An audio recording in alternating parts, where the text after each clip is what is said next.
গো লাগতেছে, কিন্তু আমি তোকে কোলে নিচ্ছি, এই যে হিংসায় জ্বলে যাচ্ছে। মিঠু মিঠু মিঠু মিঠু মিঠু মিঠু মিঠু তুমি করতে চাও, মিঠু মিঠু মা তুমি করতে চাও। গাইস মিঠু হচ্ছে কিটি, বিল্লু আমাদের বাসার। সবাইকে হাই দাও, বলে হ্যালো গাইস। কিউট নাও। কি কি খবর? তুমি যে কথা শোনো না, নিচে ফ্লোরে ঘুমাও, ঘুরো, ঠান্ডা লাগবে তোমাকে কে টেক কেয়ার করবো বলো? আচ্ছা তুমি একটু বেরো, ডিম আর কিছু নাই, ডিম ভেঙে গেছে। বেরো তুমি একটু বেরো,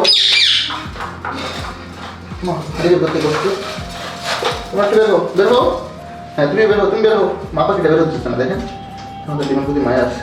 এই হচ্ছে সেই ডিম, নষ্ট হয়ে গেছে দেখেন, এই যে ডিমের ভিতরে খোসা সব দিয়ে ভরে গেছে। তো এটা হচ্ছে বাদ, মাদার বাক্সে ফেলে দিচ্ছি।